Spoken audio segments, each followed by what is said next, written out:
Chers amis, Shalom Uvracha Beshem Hashem Naaseh Venatzliach en cette belle matinée de mercredi 22 du mois de novembre et tête du mois de Kislev. Je suis racheté par Myriam Bat, Dada Mesaouda Ayekara, Bezrat Hashem, qu'Akadosh la bénisse, elle et toute sa famille, Bezrat Hashem, ainsi que ses frères, qu'on embrasse très fort, je mérite de connaître.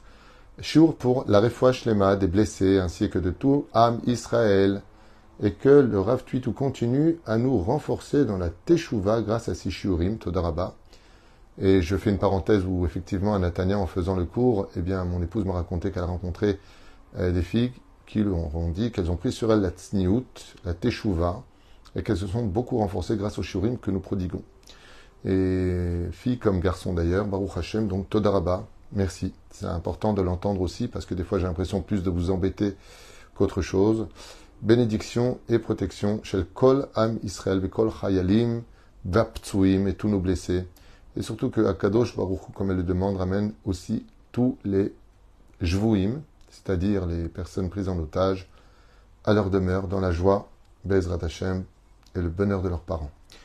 On commence ce shiur avec un sujet prenant. Alors c'est marrant parce que Mina Shamaim, je crois que hier soir, Myriam Bat Dada a acheté un shiur qui était sur le salaire de faire des mitzvot, et Mina Shamaim, maintenant, nous allons parler des péchés que nous faisons et de leurs conséquences. C'est incroyable comme quoi, Akol Mechouvan Mina Shamaim, je ne l'ai pas fait exprès. Alors on commence tout de suite avec un sujet prenant, puisque vous savez que dans la vie, très souvent, on oriente très très mal nos émotions. On a peur de certaines personnes, on a peur de pas avoir d'argent, on a peur de pas se marier, on a peur de chiens, pitbull, on a peur de certaines personnes qui nous menacent, de la mafia, on a peur de plein de choses qui nous entourent, de la maladie. Mais c'est pas ça la raison pour laquelle on devrait avoir peur. Parce que tout passe dans la vie. Tout passe, tout reste derrière. Ou on s'en guérit ou on meurt. Mais de toute façon, ça appartiendra au passé. Mais le Zohar Kadosh nous apprend une chose. Quand une personne décède, toutes les bonnes actions qu'il a faites devant lui sont de couleur blanche et marchent devant lui chantant son nom. Parce qu'il les a créées. Il a fait des mitzvot. Par contre, le Zohar nous apprend, donc je traduis ce qu'il y a marqué, que les anges marchent derrière lui. Quels anges ? Ceux des fautes commises et non réparées par la Teshuvah tant qu'il était dans son corps, et marche derrière lui. Il dit pourquoi ? Pour qu'il n'ait pas d'avenir. Ça veut dire qu'il se tienne derrière l'âme qui marche, et que les anges blancs devant chantent en son honneur en disant « Voici l'homme qui nous a créés, donc prendra un salaire », et derrière, cet homme qui marche, et là il a peur. Pourquoi ? Parce qu'il est poursuivi, et les anges noirs qui sont créés avec cette terrible. D'ailleurs, il ressemble à celui qui l'ont créé. S'il était gros, s'il était mince, s'il était petit, s'il était grand, peu importe, ils prennent sa figurine pour ne pas qu'ils disent non, non, ça c'est pas à moi. Pour ne pas qu'ils disent cela. Et donc, ils l'accompagnent. Et le Zohar HaKadosh pose une question en disant et pourquoi ils sont derrière réellement ? Il dit parce que quand il les voit derrière, il a tellement peur des accusations qui vont se tenir devant le trône divin qui voudrait fuir. Et donc, si tu es devant, tu vois pas où il fuit. Si tu es derrière, tu sais où il va. Est-ce que franchement, des anges, ils ont besoin d'être devant ou derrière ? Ça ne tient pas debout. La réponse, c'est pour te dire que quand tu fais une avéra, elle est derrière toi. Et partout où tu vois, où tu vas, elle te suit. Et ça, c'est quelque chose qui doit vraiment nous faire peur. De ne pas savoir qui est derrière nous, ça, c'est quelque chose pour lequel, Béhémet, il faut avoir peur. Ça me rappelle ce fameux diyun dans ma Masechet Ketubot, à la page 111, Amoud Aleph. Cette grande mahlouquette que la Torah nous apporte, mais qui n'est pas la halacha. Il y a des mahloukot partout.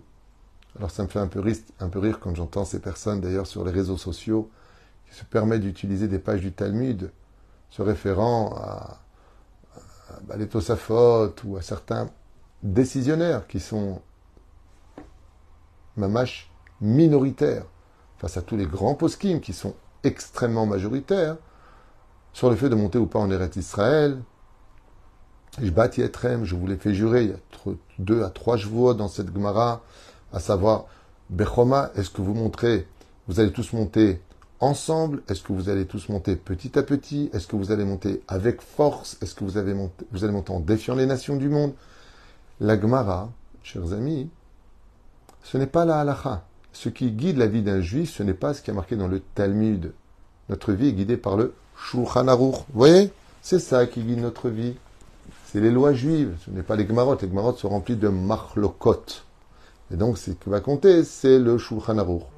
Ce qui fait que vous avez certaines personnes qui vont se baser selon ce critère-là et qui vont être complètement, comme le dit le Rav Obadia Yosef de façon explicite. Il dit, mais vous plaisantez ou quoi? Un esclave dans le judaïsme, toujours dans la Gemara, qui veut monter en Eretz Israël, peut obliger son maître de monter en Eretz Israël. Oufren Pasak Shulchan Aruch dans Masechet Ktubot, Bedaf Kuf Yud Amud Aleph, si une femme veut monter en Eretz Israël et que le mari ne veut pas, prenons le cas suivant, eh bien, elle pourrait exiger son guet, et le mari serait obligé de lui payer le guet, parce qu'elle veut monter en Eretz Israël. Le Rav Ovadia dit quoi? Jusqu'à les divorcer pour ça? Tellement c'est important de monter en Israël. Donc il y a plusieurs déotes. Et c'est pareil pour un homme. Si l'homme veut monter, que la femme ne veut pas monter, elle dit alors très bien, tu me payes le contenu du guet. Tu as signé pour 100 000 euros, tu me donnes 100 000 euros. Et ça arrive dans le Beddin, et le Beddin il dit, pour quelle raison vous séparez? Il dit, parce que moi je monte en Israël, elle ne veut pas. Ah mais alors madame, vous perdez la somme de votre ketouba. Ça veut dire que Eretz Israël passe presque avant le couple. Dans la Gemara, regardez ce qui a marqué là-bas et regardez le Shulchan Aruch. Alors bien sûr, on ne va pas le faire dans l'action, on va voir un chacham, on va voir comment on fait les choses, peut-être on peut attendre, patati patata, mais pourquoi il y a tout ce dioun dans cette Gemara? Pourquoi on en parle de ça? Est-ce qu'on a le droit de monter, pas le droit de monter? Tout ça tourne au fait de savoir que si tu montes pour continuer à être Mechalel Shabbat en Israël, pour ne pas respecter la Shemitah en Eretz Israël, qui sont les causes pour lesquelles tu as été éjecté de la terre d'Israël il y a 2000 ans en arrière, tu viens recommencer la même erreur, alors ne viens pas. Et ça aussi, c'est Nifsag Shulchan Aruch. Celui qui monte en Eretz Israël dans l'intention de prendre la voiture et de rouler sur Eretz Israël pendant Shabbat, donc Befaresia, il est préférable pour lui de ne pas monter. À quoi ça ressemble? Monter en Eretz Israël, c'est se rapprocher du roi des rois. Et donc, si tu t'en approches, c'est pour lui servir du bon vin. Imagine que tu t'approches du roi des rois en disant « Je veux être proche de toi, mon roi ». Et que ce que tu lui donnes, c'est amer à boire. Il va prendre ce verre et va te le jeter au visage. Quoi, t'es monté en Israël pour rendre ma terre impure? C'est ça le but. Mais là, il y a un dioun. Le Rav Kook, lui, il dit autre chose. Il dit « C'est vrai. Mais n'oublie pas qu'après 2000 ans, le retour d'Israël sur sa terre ressemble à un enfant qui vient de naître. Et un enfant qui vient de naître, il vomit, et il fait dans sa couche, et il n'est pas encore propre, c'est pas encore bien marché. Donc il faudra que Eretz Israël rééduque le peuple d'Israël. Donc vous voyez que ce n'est pas comme certains disent ou d'autres disent. Le rabbi lui-même le dit dans une vidéo, celui qui peut monter en Eretz Israël, qui ne le fait pas, aura des comptes à rendre. Il y en a qui disent que c'est une mitzvah tassée d'Eoraita, comme le Ramban. Et il y en a qui disent que c'est une mitzvah des Rabbanan. C'est une mitzvah des Rabbanan. En d'autres termes, et pour conclure, car ce n'est pas du tout le sujet que je voulais développer avec vous, mais tout comme quand on reste en dehors de la terre d'Eretz Israël, on ressemble à celui qui n'a pas de Dieu, et c'est comme si qu'on faisait de l'idolâtrie. Donc c'est pas bien de rester en galoute, comme le Rav Ben Sion Abba Shaul. Le Rav Ben Sion Abba Shaul qui était posé kalacha hors les Tzion. Il faisait extrêmement attention de ne même pas passer à côté des frontières de peur de sortir d'Eretz Israël. Parce qu'une fois qu'on est monté, on ne ressort pas d'Eretz Israël. Même, on ne ressort pas d'Eretz Israël. Même pour des vacances. Surtout pas. Olim velo yordim. Sauf si on a un problème de parnassa, à chercher une kala, à l'étudier la Torah, mais avec une date de retour. C'est-à-dire, si tu pars et que tu as vécu en Israël, tu dois avoir une date de retour en Israël. Et sachez que c'est mieux dans la vie. Parce que quand tu as une date de retour, alors tu sais combien de temps tu es là. Tu sais combien de temps il te reste à te battre et tu as un but dans la vie. Mais quand tu es en galoute sans date de retour, alors chaque jour est une éternité parce qu'en fin de compte, tu ne sais plus où tu habites. Mais la reine, regardez ce que nous dit la Torah. Si tu viens en Israël pour salir le pays, alors pourquoi tu es venu? C'est pour ça qu'il est impératif de s'en référer à un grand Talmid Racham, un grand décisionnaire, un Talmid Racham Amash Baki Batorah, pour savoir comment faire les choses. En tout cas, comme l'avait dit le Rav Ovadia Yosef, aujourd'hui en Israël, on peut très bien vivre son judaïsme, on peut très bien prélever les masrot, les trumot, la PA. On peut tout faire en Israël. Pas de Beth Amikdash, on peut tout faire, et la preuve en est. Un peuple vit sur sa terre, avec une économie, avec des yeshivot, avec un gouvernement. C'est vrai que c'est pas celui du Mashiach. C'est vrai que c'est pas celui du Mashiach. Mais c'est le nôtre. Et on a des subventions pour nos yeshivot. Am Israël Chai Vekayam. Et tous les habitants d'Eretz Israël sont un message que tout est possible pour tous les juifs qui le voudront vraiment. Je finirai juste avec cette parenthèse. Si c'est si important de vivre en Israël, alors les poskim posent une question très minutieuse. Pourquoi c'est pas indiqué clairement mitzvah pour tout juif de monter en Eretz Israël? Oui, il y a des poskim qui le disent, sachez-le. Mais c'est pas le but. Juste qu'on comprenne. Vous savez pourquoi? Parce que c'est un mérite de vivre ici. Et celui qui doit monter en Eretz Israël, qui veut monter, il doit avoir le mérite, que ça vienne de son cœur. Il faut que ce soit toi qui viennes. Pourquoi? Parce que la terre d'Eretz Israël s'acquiert par la souffrance. La terre d'Eretz Israël s'acquiert par l'humilité. La terre d'Eretz Israël s'acquiert par le fait de vouloir y rester, de se battre pour y rester, de retrouver son identité en tant que nation. C'est le Pérouche Adava pour lequel c'est bien monter en Israël, mais craint vraiment de fauter en Eretz Israël. Comme la Torah le dit. J'ai retiré les 7 peuplades qui vivaient à l'époque de Yoshua bin Nun ici, parce qu'ils étaient débauchés. Donc si tu viens en Eretz Israël pour débaucher le pays ou vivre débauché, à Emet, ne viens pas. Adif Shelo. Donc qui sont les premiers qui devraient vraiment monter en Eretz Israël? Tous les Shomer Shabbat. Avant tout le monde. Tous ceux qui veulent, Bezrat Hashem, s'élever spirituellement. Ufren Katuv Masechet Berachot. Daf Dalet Amud Aleph. Il est marqué Rabbi Yaakov Bar Edi, il dit Katuv Echad Omer. À propos, il est marqué pour Yaakov Avinu. Ve'ine Anochi Imach. Voici que je suis avec toi. Ushmarticha Bechol Asher Telech. Et je te garderai sur tous les chemins où tu iras. Ve'achar Kach Neemar. Et ensuite, qu'est-ce qu'on voit? Vaïra Yaakov. Yaakov a eu peur. C'est le mystère. Si Dieu te promet de te protéger, de te garder, alors pourquoi tu as peur? Quand on a peur, alors qu'on a une promesse de Dieu d'être protégé, c'est qu'on n'a pas d'émouna. On n'a pas de foi. La réponse n'a rien à voir avec ça. C'est vrai que Dieu te protège, et c'est vrai que Dieu va t'accompagner, et tout ce que tu veux. Alors de quoi tu dois avoir peur? Re'av tachazo, et la ma'aroim anukama, de quoi? Et la chasha shema igrom achet. De quoi avait peur Yaakov? Yaakov, il avait peur que d'une seule chose toute sa vie, qui est un message pour chaque juif, particulièrement. Et toujours peur de fauter. C'est de ça que tu dois avoir peur. Et peur de la faute. La faute est dramatique pour plusieurs raisons. Je vais en citer 2. La première, c'est que tu as déçu Hachem. Prends-le toujours en compte, que de désobéir ou de décevoir Dieu, c'est quelque chose de grave. Dieu te dit, ne fais pas. Pourtant, peu importe toi ton jugement, ouais, enfin bon, c'est pas grave, tu comprends. Toujours des grandes bouches. Voilà. Puis dès que tu as un coup sur la tête, c'est allô maman bobo, Dieu aide-moi. D'un coup, tu te rappelles. Alors, première chose, c'est, ça te fait pas peur de décevoir Akadosh Baruch Hu? C'est la première chose. La deuxième chose, c'est que combien la faute que tu fais va te donner de plaisir par rapport aux conséquences de la réparer. Pour vous donner un exemple que je prends souvent en tant que Tunisien et je sais de quoi je parle, la bouffe. Prenons le domaine d'un bon flan. Tu manges une bonne part de flan. Combien de temps? 5, 6 minutes. Tu sais combien d'heures de marche il faut faire pour descendre tout ce que tu viens de manger? Ça ressemble à ça, un péché. Ça se fait en très peu de temps et ça se paye en beaucoup de temps. Ça n'en vaut pas la chandelle. Non seulement tu as déçu Hachem, mais maintenant cette tâche que tu as mise sur toi, hein, qui est venue en quelques instants, va prendre beaucoup de temps pour que tu la retires. Ça n'en vaut pas le coup. Alzat atzarich lefached. À quoi ça ressemble? C'est comme quelqu'un qui va s'emprunter 100 shekels. chez quelqu'un de mauvais qui lui prendra 1000% d'intérêt. Pour ce que tu as fait, tu vas payer 1000 fois plus. C'est dommage. Et si tu me dis, mais c'est pas juste, si j'ai fait 5 minutes d'Avera, 5 minutes de Gehinam, et tu dis non, parce que la tâche n'est pas fixée dans le temps. Elle est fixée dans la profondeur de la faute, de tes intentions, de pourquoi tu l'as fait, dans quelle situation tu étais moralement. Comme le pire de tous les péchés, Zera Levatala.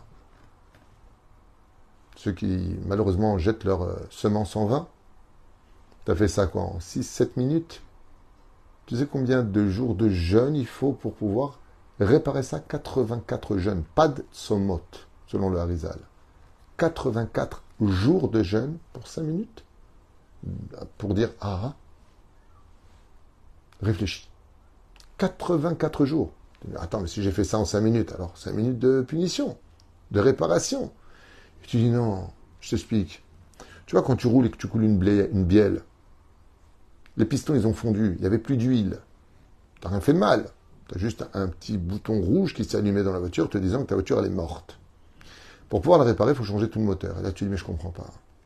Parce que j'ai roulé 1 kilomètre de trop avec cette voiture, pour 1 kilomètre, je perds toute la voiture. Il dit, mais le problème, ce n'est pas le kilomètre que tu as fait. Le problème, c'est que l'incident que tu as créé, il a engendré la mort du moteur.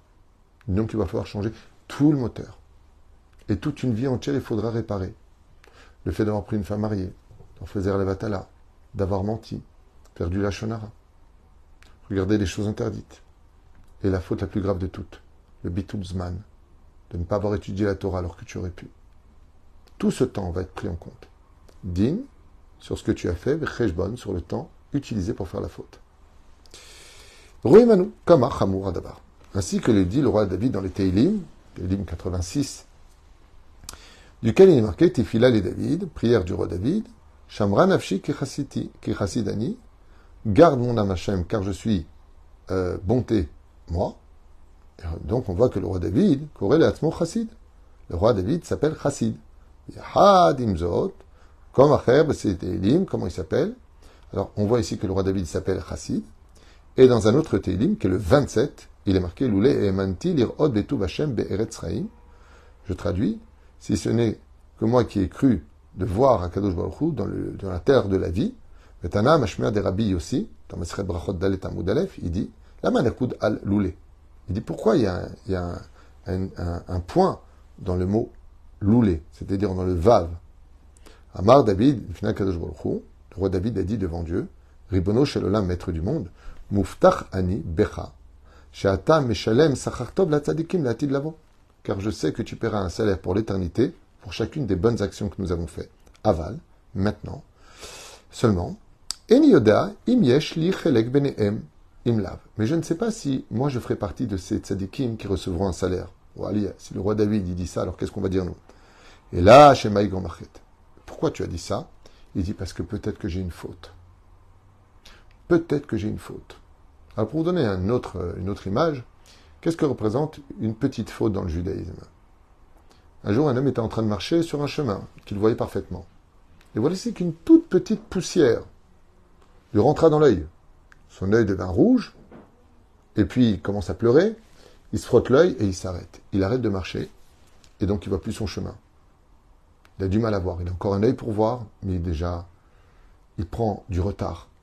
C'est exactement ce que fait la faute. Sur le chemin d'un juif, quand on faute, ça nous aveugle un œil. C'est pas qu'on voit plus la route. Faire teshuva, c'est nettoyer ses yeux. Et ainsi donc, on retrouve le chemin. L'arzor beite teshuva. Ok. Tanya. Ad ya'avor amecha Hashem, ad ya'avor amzu kanita. À propos du verset qui est dit là-bas, jusqu'à ce que passe ton peuple, jusqu'à ce qu'il arrive jusqu'à toi, en d'autres termes, ad ya'avor amecha zo bia, rishona, shebaou la'aretz biglal Yoshua binu. On parle du fait qu'Israël est revenu sur sa terre à l'époque de Josué, de Yoshua binu. Ad ya'avor amzu kanita, zoi bia shnia, shalou migalut Babel. Et là, c'est le retour des enfants d'Israël sur la terre d'Israël. Pourquoi? La première, on est rentré parce qu'on avait la Torah des Mitzvot et qu'on a fait Teshuvah. Et Ezra nous ramènera de Babylonie parce qu'on aura fauté les 3 fautes prescrites de l'idolâtrie, du meurtre et de l'inceste. Chachamim roim, Reuim, Slicha, Ayu, Israël, Asot, Laem, Nes, Bime, Ezra. Et nos Chachamim nous disent qu'Israël aurait été digne de vivre un miracle à l'époque de Ezra. Kederer, Shana, Salam, Bem, Yoshua. Et comment se fait-il qu'à l'époque de Yoshua, avec des trompettes, on a fait tomber les murailles, tandis qu'avec Ezra, on a dû se battre pour reprendre notre terre après 70 ans d'absence. Vous voyez que c'est pas la première fois qu'Israël quitte la terre et revient. C'est répétitif.